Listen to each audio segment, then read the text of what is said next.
Live from the local station, this is Weather Authority Weekday. All right, it's finally Friday.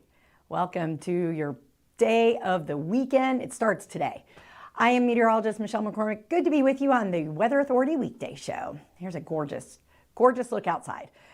From the marina in Julington Creek, do you guys know someone who has a boat here? Because I love this camera. It's one of the best for the morning. It's one of the best for the sunset. And it's just an all-around beautiful shot. It's not frozen. I see the water actually moving, and I just don't see any people out here and getting into their sailboats. It's just beautiful, but gorgeous morning so far at 10:01 on a Friday. Now, just up the way from them, or down south from them at Doctors Lake Marina, it's high tide.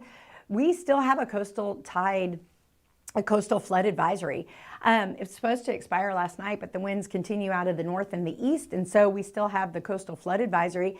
This camera is always a really good indication that the water still is rising about 2 feet above dry ground during high tide, and that's only due to high tide because clearly we haven't had any rain, but these are tidal floods, not raining floods. So if you live in these low-lying areas, especially along the St. Johns River, south of Duval County, you're familiar with where the tidal highs and lows are, and when your property may start to flood, and if you need to move stuff out of the way. All right, here's a look at those tides. Now, today at noon is low tide at the beach, perfect time for that beach picnic. The high tide is at 6:15 this evening, and then low tide again just after midnight at the beaches.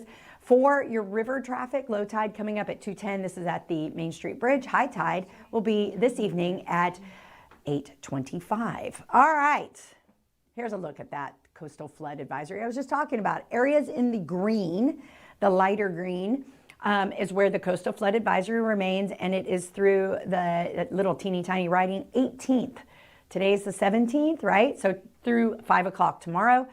And then another hazard water condition that we have around here is the high rip current risk. This is sadly going to last throughout the weekend until 4 o'clock on the 20th, which if today's the 17th, tomorrow's the 18th, the Monday. So your entire weekend, the waves, the water, very hazardous along our area beaches. So you definitely want to use extra caution. You do not want to go into the water for fear of a rip current. Even strong swimmers can get swept away. So the waves are going to continue to be, they don't look that threatening, but with a rip current risk, it's very threatening and very hazardous. So if you get in the water like these folks here, I see a lot of people buddied up, so that's good news. And honestly, it just looks just fantastic on the sand. We have really nice water and nice beaches here.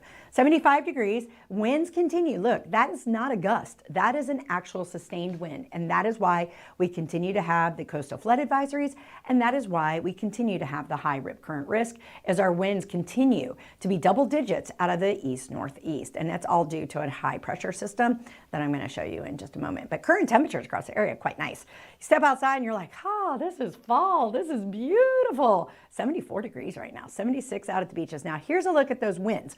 All right, so 16 in Mayport, 14 in St. Mary's, so our beaches are definitely feeling the effects. It feels nice. Unless you're in the shade, then it feels a little chilly, but the warmth with the wind definitely brings in a punch with the fall-like feels. And then the wind gusts are also some in the double digits. All right, so cloud and radar forecast shaping up like this. We have nothing but clear skies in the next 6 to 7 days. I mean, we're going to have maybe some clouds floating around, not a lot to provide you a ton of shade at times, but for the most part, as we open up this graphic, the cloud and radar forecast, this is Saturday at 2:15.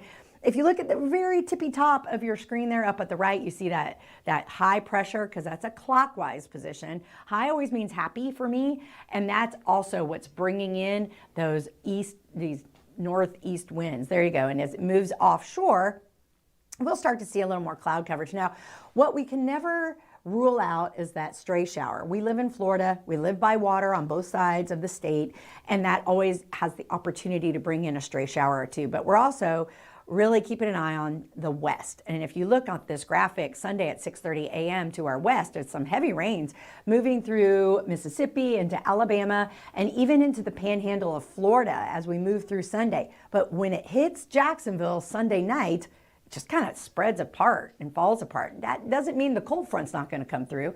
It just means that the rains associated with the cold front might not make it to us. But what's also going to happen on Sunday is a cold front pushes into our area, it brings in the warmer weather. So Sunday is going to be really nice and warm and maybe a little more on the cloudy side. But in the morning, you're going to be watching the Jags in London anyway. So enjoy your morning coffee on the porch with your TV on. But then in the afternoon, it's going to be warmer than we've seen the past few days and possibly the opportunity for maybe a stray shower or two. So Futurecast kind of showing the same thing, just a wider view. That high pressure system moves offshore. The cold front drops down into southeast Georgia and into northeast Florida. Another high pressure right behind it, which is going to allow our temperatures to kind of rebound to where they should be for this time of year. So the cold front's not really going to affect our temperatures much.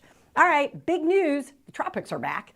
So yesterday I wrote an article about how we're halfway through the alphabet and nothing has moved towards the U.S., which is great news. You know, we did have the one opportunity with Imelda that came very close to the Florida coast, but now we're watching a system in the Caribbean.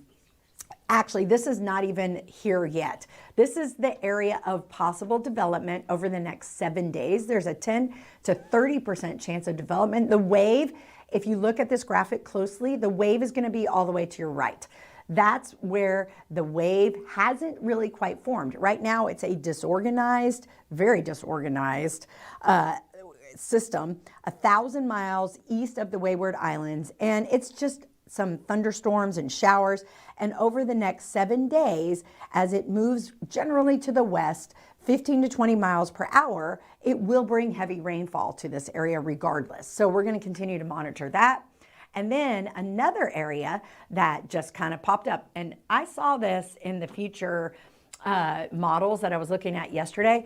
I saw this, I'm like, this is a weird low pressure system just kind of hanging off the coast, and it's going to be something that they're going to want to monitor. And sure enough, 10% chance of development up here, but where the development is in this one also, and you can almost see the swirl on this satellite, and low pressure systems always are counterclockwise, and you can see the swirl at the very end of that yellow blip that where the development could be. And that, of course, is going to be next 10% in the next 2 to 7 days. But honestly, this one's going way, way, way far away too. So just keeping an eye on those. But here's a list of those names that we were just talking about. So Lorenzo was the last name, tropical storm. It really fizzled. So Melissa will be the next storm if one of those were to develop, Melissa. And then if the second one were to develop, it would be Nestor. So yeah, we're halfway through the season and we still have the entire month of November to go. All right, pool planner. I say find a pool, hang out there today. Mostly clear skies, 81 degrees today, and temperatures across our entire area are going to be more than pleasant. You're going to be like, I got to go eat lunch outside. I'm going to go have my coffee break outside. I'm going to take the dog for a walk outside. That's going to be your kind of Friday. And then evening temperatures dropping back down into the mid 60s. Here's something fun to do. If you're looking for a Saturday activity in the evening and you like to drink beer and eat brats, all right, this is for you. Go to San Marcos Square, Oktoberfest, Beer and Brats 5K happening at 5 p.m. Saturday. It's just going to be a good old time. I mean, the weather could not be more perfect. I think people are just going to come out because of the weather. I mean, honestly, but an October beer fest is kind of fun in itself, but I think the weather is what's really going to draw the folks out. All right, 7-day forecast looking like this as well. Honestly, can't find an ugly day. Monday, that 20% chance of rain is maybe even 10%. It really does look like that system is going to just sputter out before it makes it to our neighborhood and really just provide maybe a sprinkle here or there. Keep in mind, when we put 20% on our 7-day forecast, it really just means that's a point of precipitation. That means the precipitation has accumulation, and that's what that 20% is. So you may see a stray shower. It may dump on your house, but that's could be 0% of precipitation that happens at the airport. So just heads up, just anyway. Okay, Thanks so much for tuning in today. It's finally Friday, and we're excited to be with you. Of course, Katie will be back, and she'll update you at noon. Richard will be here this evening starting at 4 o'clock. Make it a really great Friday. See why every day more people are choosing News4JAX, Northeast Florida and South Georgia's #1 source for local news.